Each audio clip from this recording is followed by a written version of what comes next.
Queria, antes de mais, agradecer ao Fólio pelo convite. É sempre um desafio enorme fazer uma apresentação num sítio como este. Portanto, se se sentirem tentados a desviar o olhar aqui pelas estantes, eu não levo nada a mal, prometo. Muito obrigada à Penguin, à Maria João Machado pela organização de tudo isto, por toda esta logística. À Euridice pela estupenda curadoria que faz destes clássicos, garantindo que algum destes textos essenciais não ficam de fora de estruturas como estas, de estruturas editoriais, porque por muito questionáveis que sejam conceitos como o canon ou o clássico, como se diz nos Oscars, é sempre um prazer ser nomeado. Agora, vou fazer uma coisa que toda a gente detesta, mas prometo que será consideravelmente menos chato do que parece, mas vou ler, porque há tanta coisa para dizer acerca deste livro que achei melhor condensar num texto. Prometo que não me vou alongar muito demasiado. Então, com licença. Não se pode dizer que uma vindicação dos direitos das mulheres seja um texto pioneiro, no sentido de ser o primeiro texto a pensar a mulher ou a elevá-la a um assunto de estudo, a pensar o que é, o que pode, o mais importante ainda, o que poderia a mulher, se fossem retiradas as limitações externas que sempre a condicionaram. Ou seja, a vindicação não é o primeiro texto a levantar e a trabalhar a questão de se a mulher é limitada por natureza ou por circunstâncias, e a demonstrar muito laboriosamente a segunda hipótese. Figuras como Hildegarda de Bingen e Marie de Gournay já tinham feito filosofia em relativa liberdade. Na teologia, as comunidades das beguinas e mais tarde as ligadas a Santa Teresa d'Ávila haviam já criado espaços sociais e até certo ponto políticos que, desafiando autoridades eclesiásticas, permitiam a mulheres viver, escrever, produzir, ou seja, pensar livremente. O apagamento sistemático das mulheres artistas só começa a acontecer no final do século XVIII, sendo que até então, poucas, é certo, mas algumas, atingiam renome e distinção igual ou superior aos seus pares homens. A Artemisia Gentileschi e a Josefa, homónima desta vila, são exemplos que ocorrem de imediato. E na política, ao tempo de Mary Wollstonecraft, por exemplo, era marcante a figura da intelectual, organizadora de salões onde se discutia a liberdade em todas as suas vertentes, correspondente de filósofos e polemista de direito próprio. Portanto, pode dizer-se que a Vindicação é um texto pioneiro, não por pensar a mulher enquanto questão teórica, filosófica e política, mas, proponho, por ser um dos primeiros a aplicar-lhe aquele que é, talvez, à altura, a mais recente iteração do conceito de pessoa, ou seja, de pensar a mulher como cidadã. Toda a tese da vindicação assenta aqui, na proposição de que, como cidadã, a mulher é sujeito de direitos, sem os quais os seus deveres não podem, logicamente, existir, nem ser exercidos. É certo que Wollstonecraft se cinge, ao discutir estes deveres, aos papéis de esposa e de mãe. Contudo, e este é um aspecto muito curioso se fizermos a leitura deste texto, tendo em mente alguma crítica feminista, sobretudo a de origem marxista do século passado, Wollstonecraft parece intuir que, sem o cumprimento desses papéis, a sociedade simplesmente não funcionaria.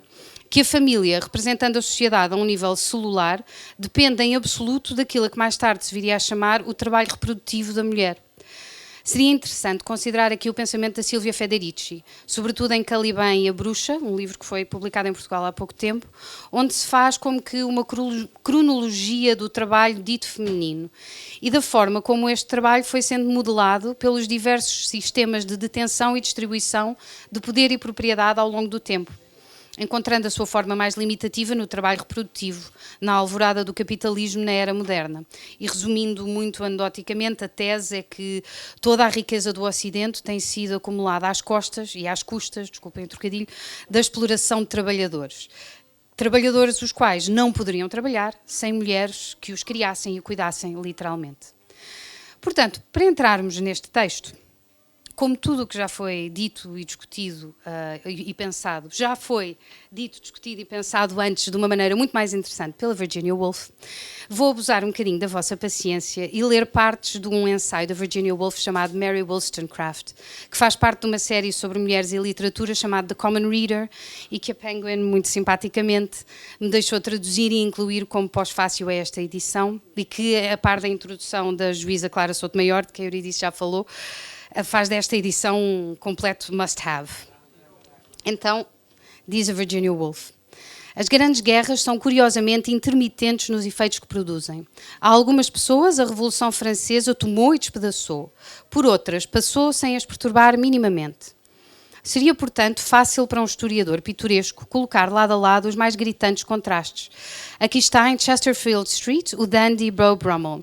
E aqui em Somerstown, um grupo de jovens mal vestidos e agitados a perorar dias seguidos sobre a perfectibilidade humana, a união ideal e os direitos do homem. Estava presente também uma mulher, de olhos muito brilhantes e discurso muito ardente, e os jovens, que tinham nomes de classe média, como Barlow e Holcroft e Godwin, chamavam-lhe simplesmente Wollstonecraft, como se não fizesse diferença que ela fosse ou não casada, como se ela fosse apenas um jovem como eles. Disparidades tão manifestas entre pessoas inteligentes sugerem quantas circunstâncias influenciam as opiniões. Se Godwin tivesse sido criado nas ruas do bairro londrino de Temple e embebido profusamente à antiguidade e os clássicos na escola de Christ's Hospital, talvez nunca tivesse querido saber do futuro do homem e dos seus direitos em geral. Se Jane Austen tivesse dormido no vão das escadas em criança para impedir que o pai espancasse a mãe, talvez a sua alma tivesse ardido com tal paixão contra a tirania que todos os seus romances viessem a ser consumidos num só clamor por justiça. Pois esta foi a primeira experiência que Mary Wollstonecraft teve das alegrias da vida de casada. E depois a sua irmã Evelina fez um casamento profundamente infeliz. O irmão fora sempre um fardo para ela, a quinta do pai falira, e para que aquele homem de rosto vermelho, feitio violento e cabelo sujo pudesse recomeçar a sua vida, ela fora posta em servidão a aristocratas, trabalhando como governanta. Resumindo, nunca soube o que era a felicidade, e à falta dela fabricou uma crença à medida da miséria sórdida da vida humana real. O fulcro da sua doutrina era que apenas a independência importava. Aquilo de que mais se gabava era de poder dizer: nunca me decidi a fazer nada de importante sem me dedicar prontamente a isso. Sem dúvida que Mary o pôde dizer com toda a verdade. Com pouco mais de 30 anos já podia olhar para trás para uma série de atos que levara a cabo frente a feroz oposição. Com um esforço prodigioso, conseguira arrendar uma casa para a sua amiga Fanny, para depois vir a saber que Fanny mudara de ideias e afinal já não queria uma casa. Abriram uma escola, persuadir a Fanny a casar com um comerciante, abandonar a sua escola e viajar sozinha até Lisboa para cuidar de Fanny no seu leito de morte. E quando, possessa de paixão pelo poeta Fuseli, declarou o seu desejo de viver com ele, o que foi categoricamente recusado pela mulher dele, pôs imediatamente em prática o seu princípio de ação resoluta e partiu para Paris, decidida a ganhar a vida com a escrita. Ou seja, a Revolução não era apenas um acontecimento a decorrer fora dela, era um agente ativo no seu próprio sangue. Viver a vida inteira em revolta, contra a tirania, contra a lei, contra as convenções. O amor pela humanidade, tão característico do reformista e que contém tanto de ódio como de amor, fervilhava nela. O eclodir da Revolução em França deu expressão a algumas das suas teorias e convicções mais profundas. E no calor daquele momento extraordinário, foi num ápice que escreveu aqueles 2 livros eloquentes e audazes, Resposta a Burke e Uma Vindicação dos Direitos da Mulher, tão verdadeiros que parecem agora não conter nada de novo. A sua originalidade tornou-se o nosso lugar comum. Mas quando estava em Paris, a viver sozinha numa grande casa, e viu passar com os seus próprios olhos o rei que desprezava, numa carruagem, rodeado de guardas nacionais, com uma compostura mais digna do que esperava, então vieram-lhe lágrimas aos olhos. Afinal, as coisas não eram assim tão simples. Não conseguia compreender sequer os seus próprios sentimentos. Viu as suas mais caras convicções postas em prática, e os seus olhos encheram-se-lhe de lágrimas. Conquistou a fama e a independência, o direito de viver a sua vida e queria algo diferente. Não quero ser amada como uma deusa, escreveu, mas quero ser necessária. Na verdade, Gilbert Imlay, o fascinante americano a quem esta carta era dirigida, tinha sido muito bom para com ela. E, na verdade, ela apaixonara-se perdidamente por ele. A vida de uma mulher assim seria inevitavelmente tempestuosa. Todos os dias ela formulava teorias segundo as quais a vida devia ser vivida e todos os dias chocava contra o rochedo dos preconceitos dos outros. E todos os dias, pois não era uma pedante nem uma teórica sem coração, nascia dentro dela algo que atirava as suas teorias para o lado e a obrigava a moldá-las de novo. Agiu de acordo com a sua teoria de que não tinha qualquer reivindicação legal a fazer a Imlay. Recusou-se a casar com ele. Mas quando este a deixou sozinha, semana após semana, com a bebé que geraram, a agonia foi insuportável.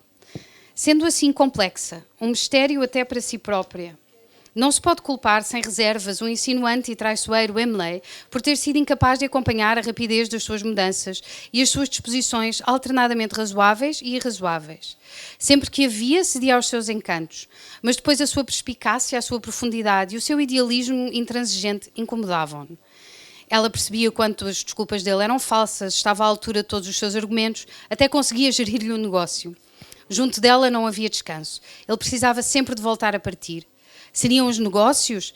Seria a política? Seria uma mulher que o estavam sempre a levar para longe dela? Por fim, exasperada, meio louca de tanto suspeitar, obrigou uma cozinheira a contar-lhe a verdade. Ficou a saber que ele tinha uma amante, uma pequena atriz de uma companhia itinerante. Seguindo o seu credo de ação resoluta, Marion supou imediatamente as saias em água para ter a certeza de afundar e saltou a ponte de Putney. Mas foi salva. Depois de uma agonia indescritível, recuperou. E a sua indómita grandeza intelectual e a sua fé infantil na independência voltaram a afirmar-se. E decidiu fazer outra aposta na felicidade e ganhar a vida sem receber um tostão de Imlay para si ou para a filha de ambos. Foi nesta crise que voltou a encontrar Godwin, que conhecera quando a Revolução Francesa levara os jovens de Somerstown a pensar que estava a nascer um novo mundo. Ele tinha as mais extraordinárias opiniões sobre uma série de temas, em particular sobre as relações entre os sexos. Acreditava que a razão devia influenciar até o amor entre um homem e uma mulher. Acreditava que havia algo de espiritual na relação entre ambos. Escrevera que o casamento é uma lei e a pior de todas as leis. O casamento é uma questão de propriedade e de todas a mais imprópria. Era da opinião que se duas pessoas do sexo oposto gostavam uma da outra, deveriam viver juntas, sem qualquer cerimónia. Apaixonaram-se muito tranquila e naturalmente, com avanços iguais na mente de cada um, a partir daquelas conversas em Somerstown. Estavam ambos de acordo, sem qualquer dúvida, em relação aos pontos essenciais. Ambos acreditavam, por exemplo, que o casamento era desnecessário, continuariam a viver separados. Quando, porém, a natureza se voltou a intrometer e Mary ficou grávida, valeria a pena perder amigos queridos? Perguntou ela, por causa de uma teoria? Ela achava que não e casaram. E depois aquela outra teoria, que era melhor que marido e mulher vivessem separados, não seria também incompatível com outros sentimentos que agora nasciam nela? Um marido é uma parte conveniente da mobília da casa, escreveu. Na verdade, descobriu que era apaixonadamente doméstica. Então, por que não rever também essa teoria e viver sob o mesmo teto? Godwin teria um quarto, umas portas abaixo, onde trabalhar.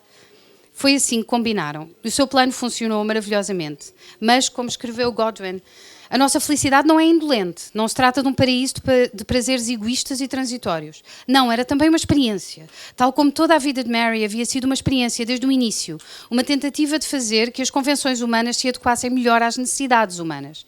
E o casamento deles ia ser apenas o princípio. Seguir-se-iam todos os tipos de coisas. Mary ia ter um filho, ia escrever um livro chamado Os Males da Mulher, ia reformar a educação, desceria para jantar no dia a seguir ao nascimento da bebé. Teria consigo uma parteira em vez de um médico quando desse à luz. Mas essa foi a sua última experiência. Morreu no parto. A mulher, com tão intenso sentido da sua própria existência, morreu aos 36 anos de idade. Mas teve a sua vingança. Muitos milhões morreram e foram esquecidos nos 136 anos que se passaram desde que foi enterrada. E, contudo, quando lemos as suas cartas e ouvimos os seus argumentos e consideramos as suas experiências, sobretudo aquela tão rica experiência, a sua relação com Godwin, e percebemos com que assertividade e entusiasmo chegou ao cerne da sua vida, não restam dúvidas de que possui pelo menos um tipo de imortalidade. Está viva e ativa, argumenta e testa, ouvimos a sua voz e reconhecemos a sua influência, agora ainda, entre os vivos. A sua originalidade, diz Virginia Woolf no início deste ensaio, tornou-se o nosso lugar comum. Mas, por outro lado, como afirma a juíza Clara Sotomayor na sua introdução, Mary escreve com a segurança de quem sabe que a desigualdade não tem qualquer sustentação intelectual e está historicamente condenada. A sua originalidade passa, sustento eu, por saber precisamente isso, que a desigualdade entre homens e mulheres é, para usar uma expressão com que pontua frequentemente o seu livro, um disparate. Mas, sobretudo, um disparate sem futuro, historicamente condenado. A sua originalidade era a segurança desse saber. O que faz na vindicação, então, é um exame, um ensaio, no sentido de ser uma tentativa de imaginar em que condições é que se poderia exercer essa igualdade entre seres humanos, como se poderia preparar o solo para que essa igualdade florescesse. A vindicação dedica-se a imaginar, a delinear estas condições, a reivindicar, portanto, esta igualdade, muito mais do que a construir um argumentário que a sustente. Wollstonecraft dá por demonstrada pelos próprios axiomas do racionalismo iluminista e menciona a tese contrária, a ideia de que a mulher seja menos racional do que o homem, apenas para fazer uma redução ao absurdo. Para Wollstonecraft, então, a igualdade é um dado adquirido. E é nisso, proponho, que reside a sua principal originalidade e também a sua perenidade. Em partir da igualdade como princípio, não só por ser irracional supor o seu contrário, que a dotação de razão fosse desigual entre pessoas ou exclusiva de um sexo, como lhe chama ao longo da vindicação, atribuir um sexo à razão, mas também por ser um dado vivido e sentido.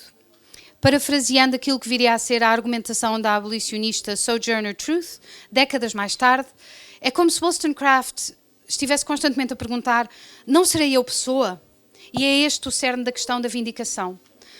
Como sublinhou Virginia Woolf, a maior originalidade dela talvez tenha sido, mais até do que supor essa igualdade, viver como se ela já fosse uma verdade. Como se ela fosse um dado realmente adquirido. Como se ela fosse tão evidente e inegável que seria obrigatoriamente reconhecida. Viver tendo essa igualdade como princípio norteador, perguntando-se a cada passo: se eu for realmente igual em valor, direitos e deveres, então como é que agir? Como agiria? Como devo agir? E aqui também pergunto: quantas nós ainda hoje é que nos norteamos por esse princípio? Quantas vezes é que nós próprias nos fazemos essa pergunta? Temos falado até agora da originalidade das reivindicações de Mary Wollstonecraft, mas devemos sublinhar que essa característica não está de modo algum associada, não estou de modo algum a falar aqui de uma ideia de gênio, que era uma ideia que estava já em germinação e que viria a ser tão cara aos românticos. Não é de modo algum como que uma proto-feminista ou uma revolucionária ex-máquina ou de inspiração divina. Quando falamos da história das mulheres, é não só útil, mas também mais rigoroso pensar em termos de linhagem e ancestralidade, pois a história das mulheres tem progredido, em grande medida, graças a mulheres que, sendo excepcionais, não foram únicas e cuja excepcionalidade se deve, em grande medida, às vidas, ao trabalho e ao pensamento de mulheres suas antecessoras. Pois se somos mulheres, diz Virginia Woolf, pensamos através das nossas mães. Virginia Woolf diz isto a um dado momento de um outro texto excepcional, também um clássico da Penguin, numa tradução sem ironia genial da Isabel Castro Silva, que aqui está, que é Um Quarto Só Seu, ao assinalar o peso da tradição de trabalho criativo e intelectual, ou mais precisamente a falta desta tradição, nas possibilidades generativas e intelectuais das mulheres suas contemporâneas e futuras. Famosamente, Woolf cria uma personagem para ilustrar o modo como a desigualdade determina as capacidades até de um gênio criativo, imaginemos, inato. E cria esta personagem de Judith Shakespeare. E vou agora abusar um pouco mais da vossa paciência e citar Um Quarto Só Seu. Diz a Virginia Woolf: não se sabe nada sobre as mulheres antes do século XVIII. Eis-me aqui a perguntar por que razão as mulheres não escreviam poesia na era isabelina e não tenho a certeza se elas recebiam educação. Se eram ensinadas a escrever, se tinham uma sala de estar para elas, quantas mulheres tinham filhos antes dos 21 anos. Em suma, o que faziam elas das 8 da manhã às 8 da noite. Mas deixem-me imaginar, uma vez que é tão difícil encontrar factos, o que teria acontecido se Shakespeare tivesse uma irmã maravilhosamente dotada que se chamava Judith, digamos. Shakespeare muito provavelmente andou no liceu, onde terá aprendido latim, Ovídio, Virgílio e Horácio, e rudimentos de gramática e lógica. Como se sabe, ele era um rapaz selvagem que, mais cedo do que era suposto, teve de se casar com uma mulher do seu bairro, que lhe deu um filho mais cedo do que estaria certo. Essa escapadela levou-o a procurar fortuna em Londres. Ao que parece, gostava do teatro, começou por guardar os cavalos diante da entrada dos artistas. Passado pouco tempo, arranjou trabalho no teatro, tornou-se um ator de êxito, vivia no centro do universo, praticava a sua arte, exercitava os seus ditos de espírito nas ruas e granjeou até acesso ao Palácio da Rainha. Entretanto, a sua irmã, extraordinariamente dotada, suponhamos, permanecia em casa.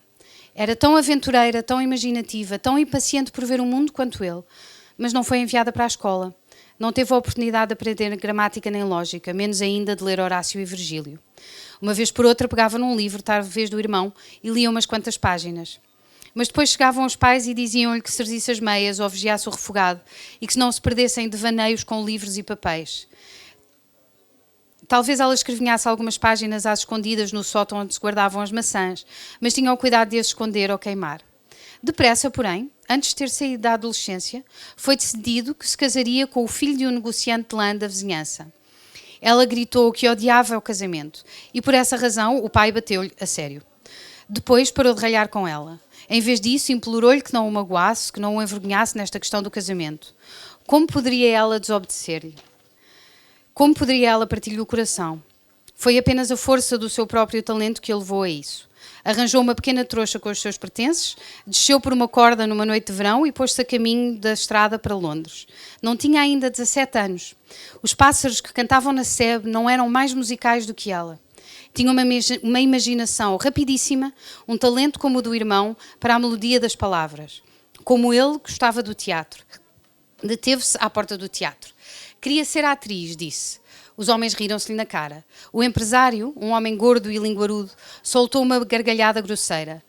Bradou qualquer coisa acerca de caniches a dançar e mulheres a representar. Nenhuma mulher, disse ele, podia alguma vez ser atriz. Deu a entender, bem podem imaginar o quê. Ela não arranjava quem lhe ensinasse o ofício. Poderia sequer procurar jantar numa taberna ou percorrer as ruas à meia-noite? No entanto, o seu gênio era para a ficção e ansiava por se alimentar abundantemente das vidas de homens e mulheres do estudo dos seus costumes.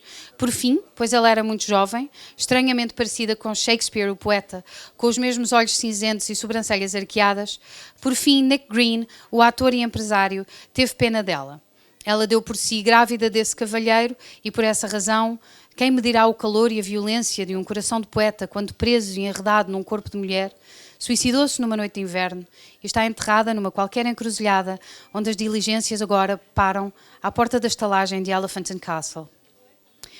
Assim seria a história, mais ou menos, penso eu, se uma mulher no tempo de Shakespeare tivesse tido o gênio de Shakespeare. Todavia, pela minha parte, concordo com quem disse ser impensável que uma mulher no tempo de Shakespeare pudesse ter tido o gênio de Shakespeare. Um gênio como o de Shakespeare não nasce entre as pessoas de trabalho, sem educação ou serviço. Não nasce em Inglaterra entre os saxões e bretões. Não nasce hoje em dia entre as classes trabalhadoras. Como poderia então ter nascido entre mulheres, cujo trabalho começava quase antes de terem deixado o seu quarto de criança, que eram forçadas a isso pelos pais e obrigadas a isso por todo o poder da lei e dos costumes? No entanto, deverá ter existido qualquer espécie de gênio entre as mulheres, como deverá ter existido entre as classes trabalhadoras. Uma vez por outra, irrompe uma Emily Bronte ou um Robert Burns e prova a sua presença. Mas seguramente nunca chega a exprimir-se em papel. Quando, porém, lemos acerca de uma bruxa que foi afogada, de uma mulher possuída por demónios, de uma anciã a vender ervas medicinais, ou até de um homem muito notável que tinha uma mãe, nesses casos, penso que estamos na piugada de uma romancista perdida, de uma poeta suprimida, de uma qualquer Jane Austen muda em inglória, de uma qualquer Emily Bronte que esmagou os miolos na charneca ou que fazia esgares e trajeitos pelas estradas, enlouquecida com a tortura que o seu talento lhe legara. Com efeito, arriscaria sugerir que Anónimo, que tantos poemas escreveu sem os cantar, foi muitas vezes uma mulher. Esta linhagem, portanto, esta ancestralidade, este pensar através das nossas mães, significa também que a grande experiência de viver, como Woolf designou a vida de Wollstonecraft, é um processo de criação de precedentes, de abertura de caminhos. O Bloomsbury de Virginia Woolf, espaço experimental de criação e liberdade intelectual e pessoal, de derrubar de convenções sociais e artísticas, não existiria sem o Newington Green, a Paris, e a Somerstown de Mary Wollstonecraft, espaços de dissidência e revolução.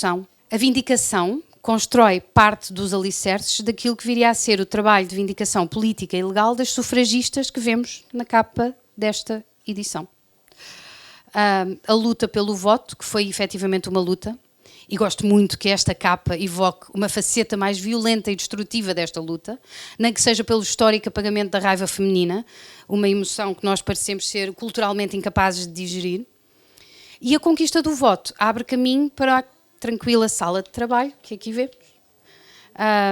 Um quarto só seu, de Virginia Woolf, com uma secretária cheia de livros, um gato e uma vista agradável. Mas mesmo esta linearidade não é assim tão simples. Neste mesmo livro de capa tão simpática, Woolf faz uma declaração que pode parecer surpreendente. Diz ela: a minha tia, Mary Beaton, devo dizer-vos, morreu de uma queda de cavalo quando cavalgava em Bobaim para apanhar ar. A notícia da minha herança chegou-me certa noite, mais ou menos ao mesmo tempo que foi aprovada a lei que deu o voto às mulheres. Uma carta do solicitador caiu na caixa de correio e, quando a abri, descobri que ela me deixara de 500 libras por ano para sempre.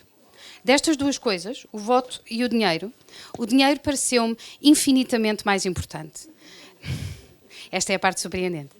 Antes disso, tinha ganhado a vida fazendo pescados para os jornais, noticiando uma feira de burros aqui ou um casamento ali. Lendo em voz alta a velhas senhoras, fazendo flores artificiais, ensinando letras a crianças pequenas no jardim infantil. Estas eram as principais ocupações acessíveis às mulheres antes de 1918. Não preciso de descrever ao pormenor a dureza do trabalho, pois vocês talvez conheçam mulheres que o fizeram, nem a dificuldade de viver desse dinheiro depois de ganho, pois talvez o tenham experimentado. Mas o que continua a ser para mim um sofrimento pior do que estes dois é o veneno de medo e amargura que aqueles dias geraram em mim. Desde logo, estar sempre a fazer um trabalho que não se deseja fazer, a fazê-lo como escrava, adulando e bajulando, e depois pensar naquele talento, pequeno, mas caro à sua proprietária, que me matava ter de esconder. Um talento que parecia, e com ele o meu eu, a minha alma. Tudo isto se tornou como a mangra a roer o rebento da primavera, a destruir o coração da árvore. Contudo, como disse, a minha tia morreu. E sempre que troco uma nota de 10 shillings, um bocado dessa mangra e corrosão cai. O medo e a amargura desaparecem. Com efeito, pensei, pondo as moedas na minha carteira, é notável, lembrando a amargura desses dias, a mudança de estado de espírito que um rendimento fixo produz. Não há força no mundo que me possa tirar as minhas 500 libras. Comida, casa e roupa serão minhas para sempre. Por conseguinte, não só o esforço e o trabalho cessam, mas também o ódio e a amargura. Não preciso de odiar nenhum homem, ele não pode fazer mal. Não preciso de bajular nenhum homem, ele não tem nada a dar-me. As condições materiais são de tal modo fundamentais e constituem de tal modo o solo sobre o qual todas as possibilidades de vida se erguem, que pode ser fácil perdê-las de vista ou subestimar a sua importância. Uma vez erigido um edifício, pode ser fácil, a partir das alturas, esquecer que nada disto seria possível sem um chão. E para as mulheres, esse chão tem sido sempre mais instável. Não lhes foi, desde logo, ao longo da história, garantida uma condição material básica, que é a sobrevivência. E isto por um dado muito simples, o parto. Tal como a sua amiga Fanny Blood, de cuja morte foi uma tão penosa testemunha, Mary Wollstonecraft teve uma vida cortada. Ela morreu de complicações no parto. É-nos difícil hoje, bom, e aqui no Ocidente, imaginar o que seria viver a esta sombra. Saber que o caminho de vida previsível, expectável e desejado, o de casar e ter filhos, que era visto como o único caminho disponível, na verdade, sendo a alternativa uma abjeção e uma dependência ainda mais agravadas, saber que esse caminho implicava um considerável risco de morte é algo que temos dificuldade em imaginar. Os direitos reprodutivos e a maternidade por opção são mais um exemplo do lugar comum nosso que eram, à altura deste texto, uma utopia. Wollstonecraft denuncia o casamento como um serralho e, famosamente, cunhou a expressão prostituição legalizada, que viria a ser retomada pelas feministas da dita segunda vaga da década de 1970. E critica também a prisão da domesticidade. Diz ela, os homens são preparados na sua juventude para exercer profissões e o casamento não é a principal característica das suas vidas, enquanto as mulheres, pelo contrário, não têm qualquer outra ocupação com que aguçar as suas faculdades. Não são os negócios, nem planos demorados, nem qualquer uma das extensas fantasias de ambição que lhes ocupam a atenção. Para subirem no mundo e conquistarem a liberdade de correr de prazer em prazer, elas precisam de um casamento vantajoso. E a este fim é sacrificado o seu tempo e é a sua pessoa, muitas vezes legalmente prostituída, daqui a famosa expressão. Quando começa uma profissão, o homem fixa o olhar determinado numa vantagem futura. Assim, inteiramente preenchido pelo seu negócio, o prazer é considerado uma mera distração. Enquanto as mulheres procuram o prazer como principal sentido da existência. Na verdade, devido à educação que lhes é dada pela sociedade, pode dizer-se que o amor pelo prazer as governa na totalidade. Mas será que isso prova que existe um sexo na alma? Wollstonecraft não imagina uma vida em que prescindir do casamento e da maternidade fosse uma opção. Ou em que a mulher pudesse ocupar outros papéis à exclusão destes. Embora em grande medida a própria autora o tenha feito, pela forma como viveu. Contudo, esta mesma denúncia, a par da afirmação da mulher como ser racional e, por isso, cuja razão precisa de e deve ser cultivada de um modo igual através da educação, abre a possibilidade daquilo que Woolf viria a chamar um quarto só seu, uma interioridade, um espaço para se desenvolver enquanto pessoa. E a propósito desse termo, pessoa, isto é algo em que a leitora contemporânea talvez tropece, mas que escolhemos aqui na editora manter por ser o vocabulário contemporâneo do Wollstonecraft. Um dos pilares da sua crítica à forma como as mulheres são educadas é precisamente a denúncia da forma como são levadas a concentrar-se excessivamente naquilo que chama a sua pessoa, ou seja, a sua aparência física e o cultivo da beleza. Este é um dos primeiros textos em que o que até então tinha sido pensado como vaidade das mulheres, ou seja, a sua procura pela e dedicação à conquista e manutenção da beleza, é repensado. E em vez da tradicional censura à inferioridade moral inata da mulher, que buscaria naturalmente a beleza, como que por impulso, vemos uma análise das condições que a levam a fazê-lo, e a crítica passa a ter como alvo essas mesmas condições. Seria excessivo antever aqui uma crítica na linha daquilo que viria a ser a crítica de Naomi Wolf em 1991? Talvez, mas permitam-me o excesso. Em O Mito da Beleza, Naomi Wolf desenvolve o conceito base de trabalho de beleza, que significa o conjunto de ocupações a que as mulheres se dedicam para adquirir, enfatizar e manter traços vistos como desejáveis, na sua maioria inatingíveis, estabelecidos como padrões de beleza por autoridades externas e muitas vezes ligadas à cultura visual e de consumo. Esse trabalho de beleza passa, desde a década de 1980, a constituir uma terceira jornada para a mulher, para além do trabalho pago e do trabalho de reprodutor, e cuja natureza é, como a Naomi Wolf lhe chama, efêmera, mas interminável, com efeitos impossíveis de manter-se, quer a curto prazo, requerendo uma constante preocupação, esforço e dedicação. E tratam-se, na verdade, e é isto que é a tese da Naomi Wolf, de formas de controle e disciplina. Estou aqui a citar de memória, mas ela diz qualquer coisa como a beleza da mulher é a beleza de quem obedece. A beleza da mulher consiste basicamente na obediência. Toda esta teoria está firmemente enraizada na dita terceira vaga do feminismo do final do século passado. Mas encontramos ecos destes argumentos já em Wollstonecraft, sobretudo na dissociação que faz entre a suposta natureza feminina e uma necessidade ou impulso pela beleza física. A propósito de ecos, algo que ecoará certamente junto a uma leitora contemporânea é a referência que Wollstonecraft faz, logo na introdução, ao perigo da dita mulher masculina. Diz ela, de todos os lados ouço reclamar contra as mulheres masculinas, mas onde se encontram elas? Se é a intenção dos homens protestar contra a posse desses talentos e virtudes cujo exercício dignifica o caráter humano e eleva as fêmeas na escala dos seres animais, sendo então englobadas na designação mais ampla da humanidade, então qualquer pessoa que observe o assunto com um olhar filosófico deverá desejar comigo que as mulheres se tornem cada vez mais masculinas. Mas, conclui, o certo é que a palavra masculina não passa de um papão. A mulher masculina, portanto. É curioso como alguns tigres de papel, como alguns destes papões, se podem tornar úteis instrumentos de trabalho, ferramentas para experiências de pensamento. Porque Wollstonecraft evoca este papão da mulher masculina para fazer a sua afirmação basilar, que é incrivelmente simples, mas de um potencial verdadeiramente atómico. A mulher é detentora de uma alma e de razão, e esta alma e esta razão não têm sexo. A mulher tem de ser reconhecida, pois é inata. Bom.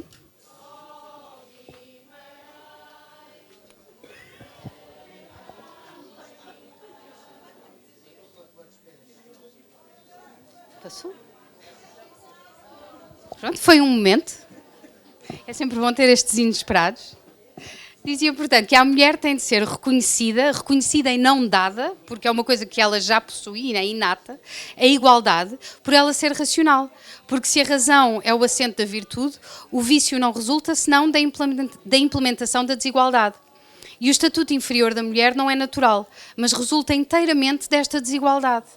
Será um exagero dizer que foi esta afirmação, este primeiro descartar da natureza como base de argumentação, esta primeira refutação avant la lettre de um essencialismo, que abriu o caminho a conceitos como o de alma andrógina, de Virginia Woolf, que por sua vez abriu caminho a conceitos que a Simone de Beauvoir explora no Segundo Sexo, partindo da famosa afirmação de que não se nasce mulher, mas se torna mulher, e que, por sua vez, abre caminho às desconstruções da Judith Butler, da própria ideia de género, fazendo-o equivaler de forma tão famosa a uma performance.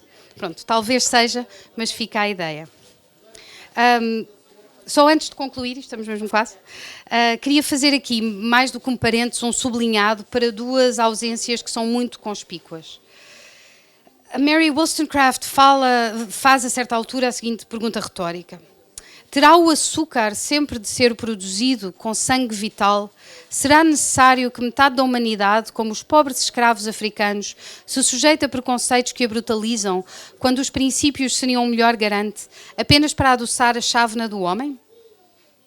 Esta é uma de apenas duas referências que a Mary Wollstonecraft faz a pessoas que não sejam brancas e à subjugação dessas pessoas. Embora a escravatura fosse já marcadamente condenada entre os dissidentes, que eram o contexto intelectual da autora, e tivessem sido os Quakers, ligados também a este contexto, um dos grupos a dar início ao movimento abolicionista, a ideia desta vindicação se estender a mulheres não brancas está longe de ser contemplada. Estamos aqui muito, muito longe da possibilidade de um feminismo negro.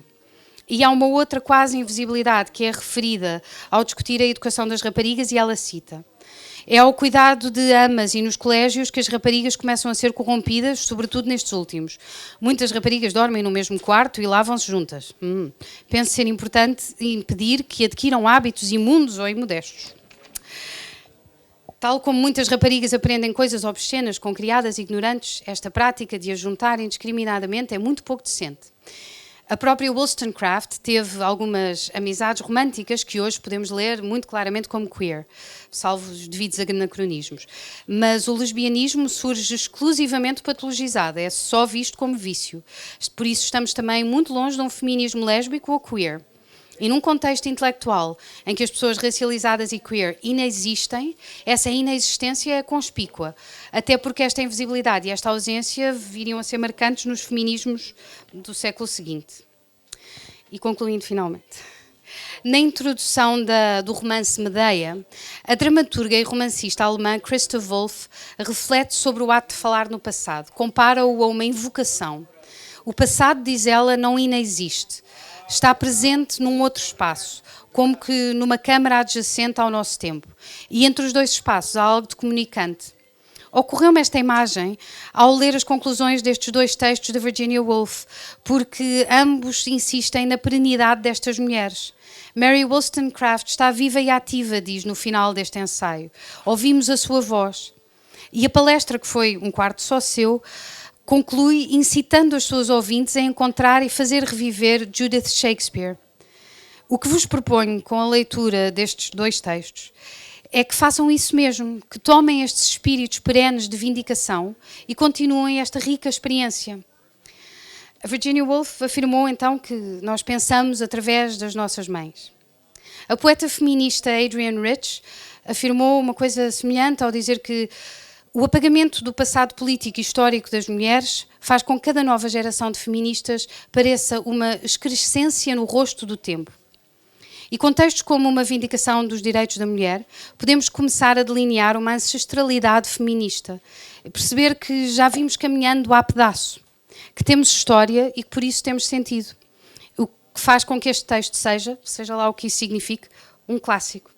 E a propósito da ancestralidade, queria fazer aqui uma outra publicidade, um livro que eu traduzi também e que é do mesmo grupo editorial, que as editoras não me raiem, que é o Frankenstein, da Jeanette Winterson, que é uma reimaginação do mito do Frankenstein, da história do Frankenstein, mas que reimagina também a vida da Mary Shelley, que foi a segunda filha da Mary Wollstonecraft.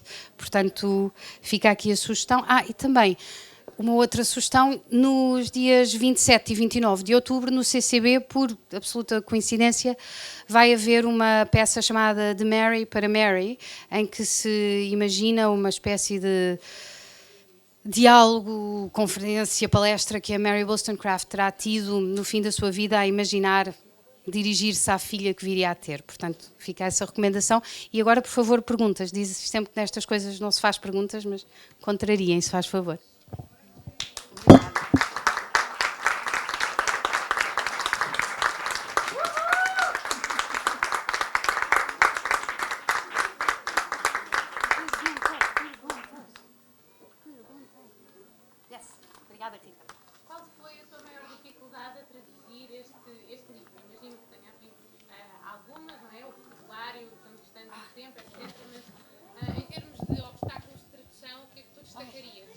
Sintase.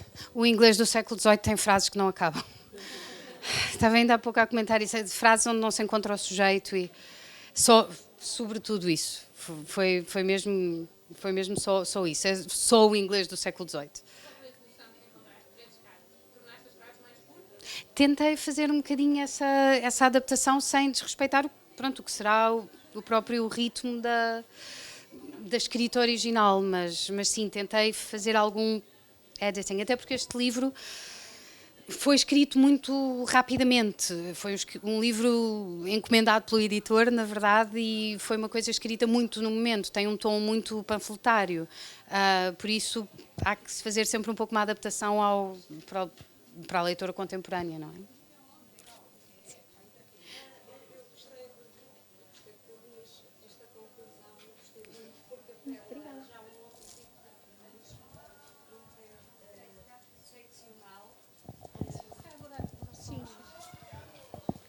E, portanto, quando nos diz para nós continuarmos a experiência, parece-me que há muito a fazer e faz referência aí à comunidade queer. E eu gostava de colocar a questão, que é uma questão problemática hoje, que é a da linguagem inclusiva. Porque se estamos a falar de mulheres, não estamos contemplados, estamos a falar da comunidade queer, também não. E, portanto, é uma questão difícil, mas gostava de saber a sua opinião, já que parece-me fez estudos sobre igualdade e não igualdade de género apenas, certo? Igualdade de género. Só de género, ok, mas pode responder, mas... Obrigada.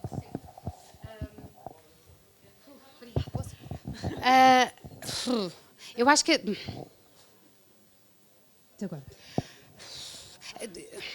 É difícil pensar na questão da linguagem inclusiva sem colocar a questão de alguma maneira numa coisa que eu acho sempre muito redutora, que é pensar em prós e contras. Muitas vezes faz-se a pergunta, e sei que não foi isso que perguntou, se é contra ou a favor. Eu acho que não se pode ser contra a inclusividade sem ser uma pessoa muito pouco desejável. Eu acho que todos somos a favor da inclusão.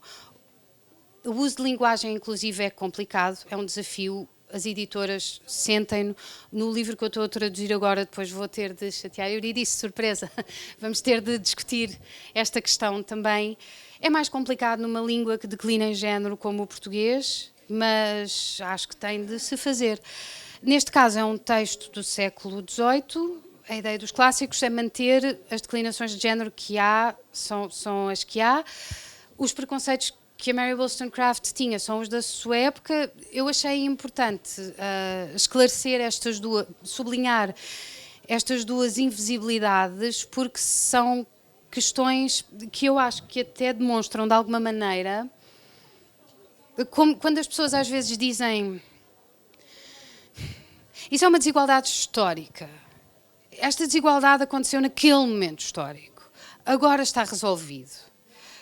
Uma das outras vantagens desta edição é o prefácio da juíza Clara Sotomayor, torna mesmo muito claro o que significa a consagração legal da igualdade versus a experiência vivida da igualdade, que não é garantida de todo nunca e não acontece por decreto.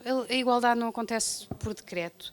Portanto, eu acho que o facto de não existirem pessoas queer e pessoas que não sejam brancas contempladas nesta vindicação, embora a questão da escravatura seja uma questão mais complexa pelo contexto intelectual de Mary Wollstonecraft, mas o facto de não haver aqui um feminismo queer e um feminismo lésbico e um feminismo negro e um feminismo trans, que, by the way, existe neste livro, já agora o Frankenstein tem essa coisa, essa particularidade, mas o facto destas inexistências não são só uma coisa do seu tempo. O facto de não existirem aqui significa que não foram contempladas nas vindicações que vieram desta. Significa que foi preciso que mulheres negras fizessem as suas próprias vindicações e que pessoas queer fizessem as suas próprias vindicações porque não estavam aqui incluídas. E ainda hoje encontramos essa exclusão em muitos discursos feministas, infelizmente. Por isso eu acho que é importante perceber, tal como dizia que o feminismo tem uma ancestralidade, tem uma linhagem, mas a desigualdade também tem, também passa através do tempo e por isso é importante ir tendo, prestando atenção àquilo que não estamos a ver. Acho que é sempre importante pensar quem é que nós estamos aqui a incluir e não pensar que nada do que fazemos seja definitivo e fechado e que, pronto, agora já está feita a igualdade, podemos ir todos viver a nossa vida. É raro isso acontecer. Muito obrigada.